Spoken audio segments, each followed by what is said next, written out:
She lost.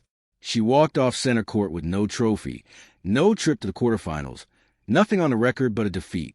And yet, somehow, she left Wimbledon with something bigger than any of that, something you can't put in a stat column.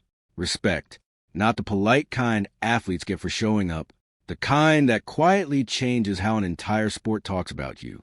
Stay with me, because by the end of this you'll understand how a young woman can lose a tennis match and come out more believed than she's ever been in her life. Here's the part that should stop you in your tracks. Just 48 hours before that loss, this same player had pulled off one of the biggest upsets of the entire tournament. So the real question isn't why she lost. It's what happened in the 48 hours between the greatest win of her career and the moment it all came apart on the same court. And trust me, the answer to that question is not what you'd expect. So don't go anywhere. Before we get into it, I want 30 honest seconds of your time. If a story like this, the kind nobody else is telling properly, the kind that actually means something, is worth your time once, it's worth not missing the next time it happens.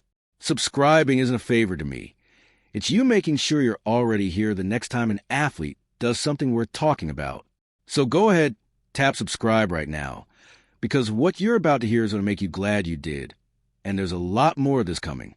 To understand why one loss meant more than most wins, you have to go all the way back to an airport, 13 years old, saying goodbye to her family, boarding a flight away from everything she'd ever known.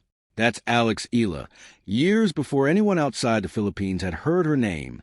She left home to train at the Rafa Nadal Academy in Mallorca, Spain, with absolutely no guarantee any of it would work out. No promise of professional career, no promise of ever setting foot on a court like Wimbledon's. Just an opportunity, and a willingness to outwork everyone else in the room. Think about what that actually means for a 13-year-old. New country, new language, new level of competition, and no safety net if it didn't pan out. Years later, when she talked about those early days, she didn't talk about trophies at all. She talked about her brother and her grandfather, about practicing after school, and she laughed, describing herself as a little girl with ruffled socks, light-up shoes, and chubby cheeks. That memory isn't just sentimental. It's the reason she started playing in the first place, long before it became a career. And it's the exact thing that kept her grounded when the pressure got heavier than most 21-year-old could handle. Because tennis, more than almost any other sport, is brutally lonely. No teammates to bail you out mid-match. No coach allowed to walk out and fix things when it's going wrong. Just you, and every mistake is entirely yours to fix in real time. Learning that at 13 shaped the competitor she'd eventually become. But it didn't make the road smooth. She built a strong junior career. But the jump to professional tour humbled her the way it humbles almost everyone. Bigger serves, faster rallies, smaller margin for error. By the time she arrived in London this year, she'd played 6 Grand Slam main draws and won exactly one match. She'd lost tough matches to seasoned names like Karolina Machova, Alina Ostapenko, and Leylah Fernandez in the months right before Wimbledon. From the outside, it looked like a talented player still searching for her footing. And then the draw came out, and waiting in the third round was a multiple-time Grand Slam champion, a former world number 1. Almost nobody expected Eala to survive that match. Here's what nobody saw coming. It became one of the most talked-about matches of the entire tournament. From the very first games, something was different. She wasn't playing like someone hoping to hang on. She was playing like someone who believed she belonged there. She later explained her mindset in 4 simple words. 1 point at a time. It sounds almost too simple, but it's one of the hardest things to actually do on a court that big, with that much history pressing down on you.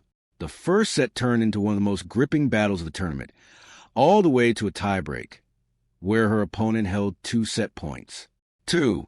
One more point, and it's likely over. Eala saved both, then closed it out herself on her 4th set point. From there, the belief in the stadium shifted, and by the end, the numbers told the story just as loudly as the scoreboard. Her opponent finished with over 40 unforced errors, worn down point by point. Then came match point, and it was done. The biggest win of her career, one of the tournament's biggest upsets. But the moment that actually broke the internet wasn't the winning shot. It was what happened at the microphone right afterward, when the emotion caught up with her mid-sentence and her eyes filled with tears as she talked about her family, her brother, her grandfather, and those childhood afternoons in ruffled socks that led, somehow, all the way to Wimbledon's center court. There's an extra detail here that gives you chills once you know it. A few years earlier, she and the very champion she just beaten had stood together in graduation photos at that same academy in Mallorca. Student and teacher, together again, except this time it was the student walking away with the win. Within hours, her name was everywhere. But here's the twist nobody talks about enough. That one wasn't the hardest part of her week. The hardest part was what came next, because pulling off one miracle is one thing. Proving it wasn't a fluke, with the entire world suddenly watching in barely 48 hours to recover, is something else entirely. Standing across the net next was an experienced former Wimbledon finalist, a player who doesn't hand you rhythm, who makes you earn every single point through patience and relentless movement. The opening set slipped away, not because Eala played poorly, but because at this level the margins are razor thin.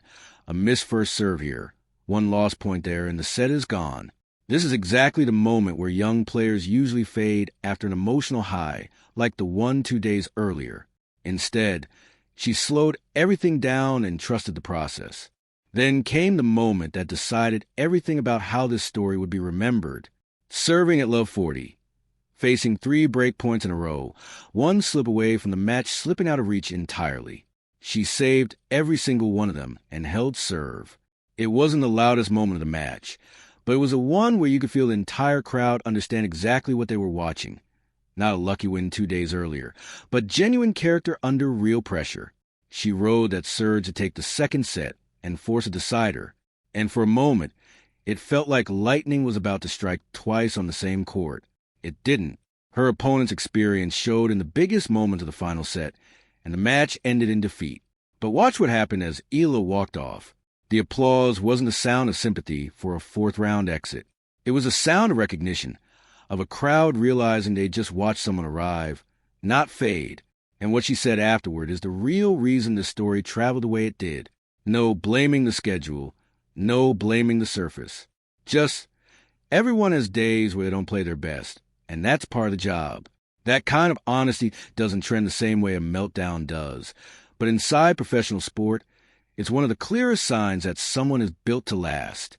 By reaching the 4th round, she'd also produced the deepest Grand Slam run by any Filipino player in the Open era, a mark that instantly became a new reference point for every young player back home who'd ever wondered if this level was even possible for someone from the Philippines. So here's where it leaves us, and here's the part one promise would surprise you. Before Wimbledon, the question people were asking was whether Alex Eala belonged on this stage at all. After Wimbledon, nobody's asking that anymore. The question now is how high this actually goes, whether this becomes a regular thing rather than a one-off, whether the ranking keeps climbing, whether this is a tournament people point back to years from now as the real beginning. None of that is guaranteed. Nothing in the sport ever is.